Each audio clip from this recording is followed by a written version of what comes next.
Hello, hello. Back already. Back so soon. Big news. Look, Howie, let him cook. He doing what he does. Howie Roseman, ski mask season. You know what time it is. Just signed C.J. Gardner Johnson to a 3-year deal, man. Look at that. C.J. Gardner Johnson back home after leaving for 1 year to go to the Detroit Lions, and he's back in the nest like the prodigal son, trying to run it back to get back to the Super Bowl. C.J. Gardner Johnson, 3 years, deal worth up to $33 million. Look, another great move by Howie. They didn't get Justin Simmons, but they got C.J. Gardner Johnson after missing out on Xavier McKinney, who went to the Packers. Great move, great move. I'm not really going to put up any stats and all the other junk because we know what he is. We know what he brings. When he was here in 2022, he led the NFL with 6 interceptions in 12 games. 6 interceptions in 12 games. Think about that. He's getting an interception every 2 games on average. And he had one stretch where he had like 2 to 4 games where he had a pick. He had like a 2 to 4 game, 2 to 5 game stretch, I think, where he had an interception in each game. So you know what he's bringing you back there. He's a ball hawk. You're going to pair him with Slay. Then you have Reed Blankenship, and then you have Sidney Brown, who hopefully comes back healthy off of that knee injury. And then, so you pretty much look at Howie's track record when he makes what is a mistake or what we perceive as a mistake. He let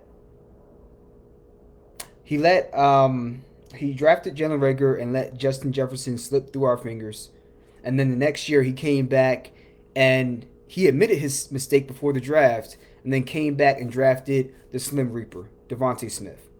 And I think he's doing the same thing this time around with the safety position. He let C.J. Gardner Johnson go. Now they gave him a fair offer in my opinion, but they pretty much chose James Bradbury over C.J. Gardner Johnson, and we know how that turned out. And this signing is one is a good move because you missed out on McKinney, and then two, you're rectifying a mistake that you just made less than a year ago. So it's a great move all around. Let me know what you guys think about that. I love the move, and you pair that with the Saquon signing from yesterday, as well as the signing of Bryce Huff, who's going to be a great rotational pass rusher for you. Now the only thing left to address is linebacker, because Patrick Queen, I didn't mention him yesterday, but Patrick Queen just signed with the Steelers, I believe. He was with the Ravens last year, and then he just signed with the Steelers. So that's out the window. So we'll have to look at what is out there on the free agent market for the linebacker position. But they have addressed, in my opinion, the edge rush spot with Bryce Huff, and then you'll have one, if not both, of your guys in Hassan Reddick and Josh Sweat here. Because mind you, they gave Reddick permission to seek a trade. Doesn't mean that he's going to seek one or that he'll be gone. It's just he's on the last year of his deal. They have leverage, and now he has leverage because if they don't want to give the Eagles a good offer, well, guess what? We're going to rock out with Hassan Reddick for one more year, and then we'll cross that bridge when the season's over. Same thing with Josh Sweat. So they're in a position where you might end up having most of the same pieces, unless the only way that they're not here is if the Eagles get a very good deal. That's the way I'm looking at it. And then they added insurance by getting Bryce Huff, so they added leverage to their position. So they don't have to get rid of these guys. So teams that are coming to try to get Reddick or Sweat, they're going to have to show up correct. So the only position you have to address that's critical, in my opinion, is the linebacker spot.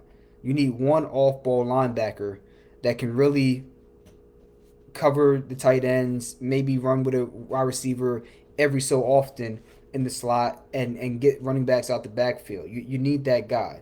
But every other spot, I think they're good at. In the middle, they're good. Jordan Davis, Jalen Carter, you're set. On the edge, you have Brandon Graham, who will give you pass rush here and there, but he's there to set the edge and make sure that you don't get compromised in the run game. And then you still have Hassan Reddick and Josh Sweat, depending on if you have one or both of them here. And then you have Bryce Huff, who will be when you need to get a sack, that's your guy. Okay? Don't look for him to set the edge in the run game. When you need a sack, that's your guy. And then in the secondary, now you have C.J. Gardner Johnson, who we know what he is. He's a ball hawk. He's going to be back there He's not going to be blowing coverages. He has the speed. He just turned 26, so he's going into the prime of his career on a new deal. Great move, great move. And for the people that think Slade's done, you're out of your mind. Okay, you're getting him confused with James Bradbury, and you're seeing one or two plays where Slade's giving up a pass here and there versus all the big plays that he made last year that didn't show up in the stat sheet. So I like it with C.J. Gardner Johnson, Slay, Reed Blankenship, and then, in my opinion, you should go to the draft to get another cornerback. And then free agency, you go, get yourself a linebacker. And that being said, let me know what you guys think about that. And then they had a rash of depth signings that I really liked this year as well. First one being Devante Parker. 1 year deal worth $4.69 million, and the Eagles only have to pay $1.2 million of that contract, with the Patriots paying the rest of that bill. Love it. I love it, love it, love it, love it, love it.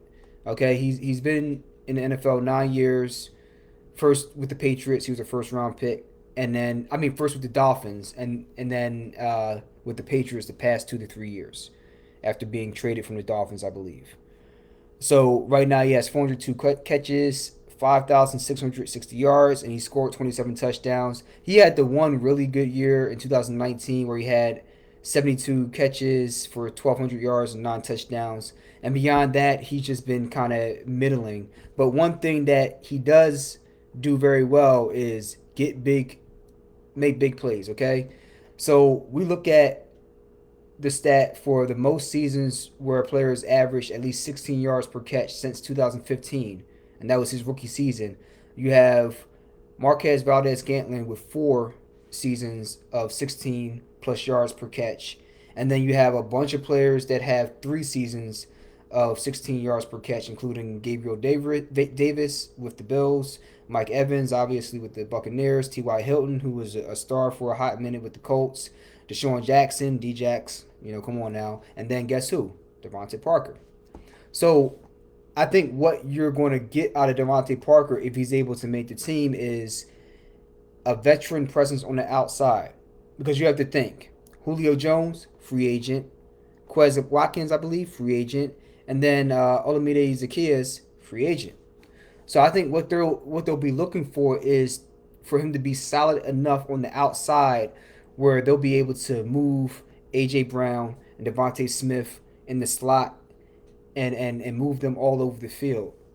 Especially Smitty. Because Smitty can be a nightmare in the slot. So if you're able to have Devontae Smith give you enough production on Devontae Parker give you enough production on the outside that he's not a liability, then I think that really opens up the offense even more.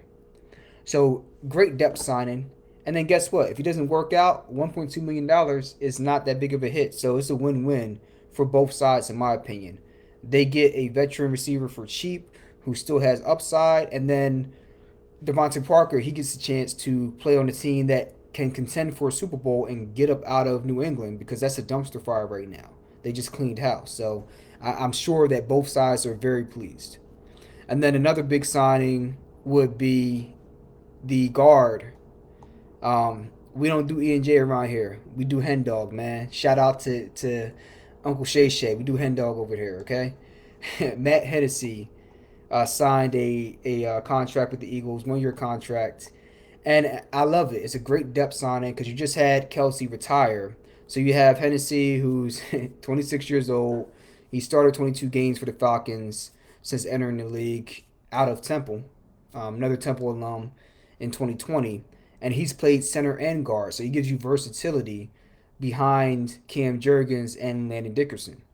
So that's a great depth signing. It's a great move. I think it's actually going to be an upgrade over Sua Opeta. But I don't know if he's still here or not, but I like Hennessy over Opeta. So I love the big moves, the big splash moves, but I really like the small moves that are under the radar that none of the fans are really paying attention to, or may not have a full appreciation or understanding of. So that's a great move. And then the last move that I really liked, and this is staying with what you know, they re-signed Braden Mann, our punter, to a 2-year, $4.2 million deal. They've been looking for consistency at the punter position for years now. I mean, we just had it's been a revolving door. If you guys haven't been paying attention to that, and he finally got a guy that showed you some consistency. Okay, because last year he set an Eagles record, averaging 49.8 yards per punt, and the net average of those punts was 43.9 yards. So really, you're punting the ball 49.8 yards, and the other team is only averaging about 5 yards of return. That's phenomenal, actually. So great move there. Look, Howie Roseman, he's cooking right now, so let the man cook. Okay, we don't know what other moves they're going to make, but they certainly have a lot of cap space, and it's going to get real interesting as we get closer and closer to the draft with the moves they're making now and how it's going to affect what moves they make in the draft or what flexibility they have in the draft. So now they can pick the best player instead of feeling pressured to pick a guy to fill a need or fill a position.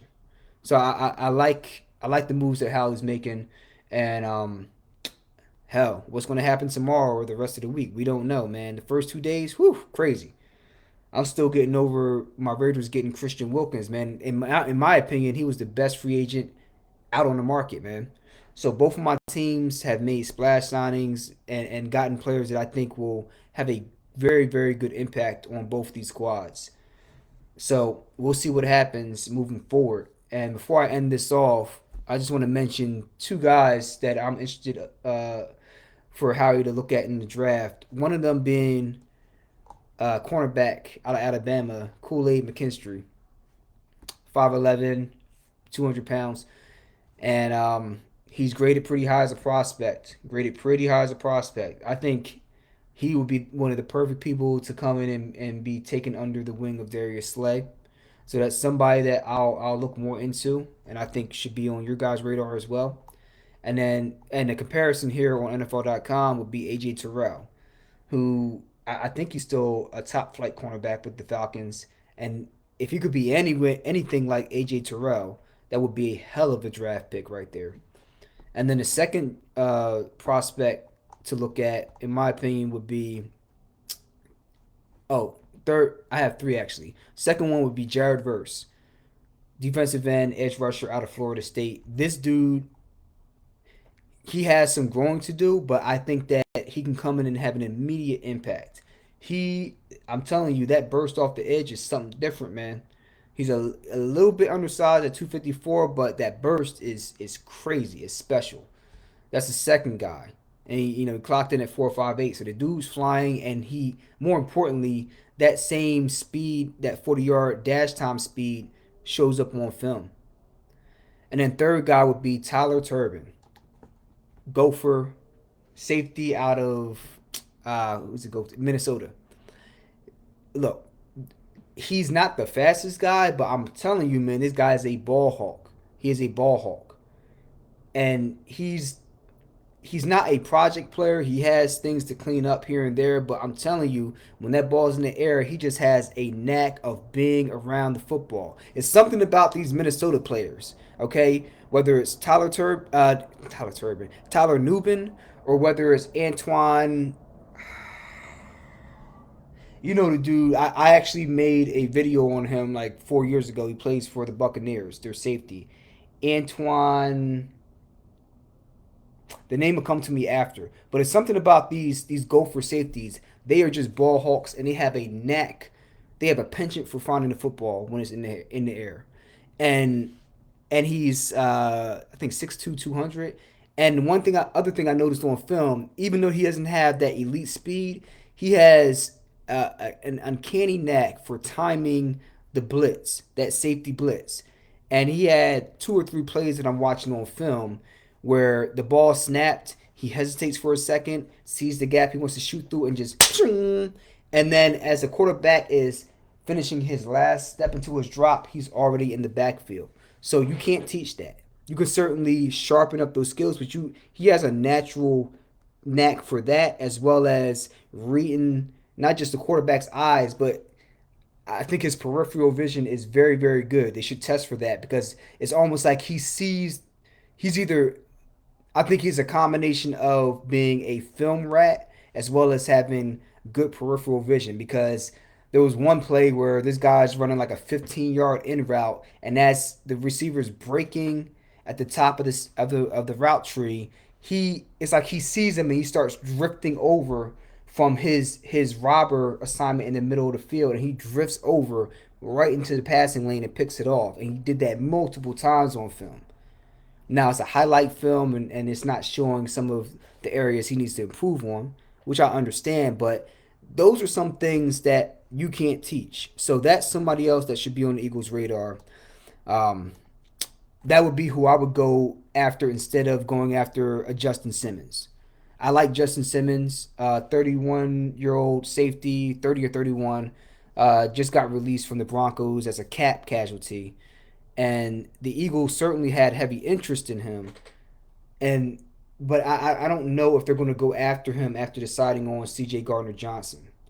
They wanted Xavier McKinney, couldn't get him, and I think C.J. Gardner Johnson was their other option. They were heavily interested in, and possibly over Justin Simmons. We don't know, but I would consider a guy like Tyler Nubin over spending an exorbitant amount of money, $13 million a year on average to get Justin Simmons, even though he played under Fangio and there's familiarity there.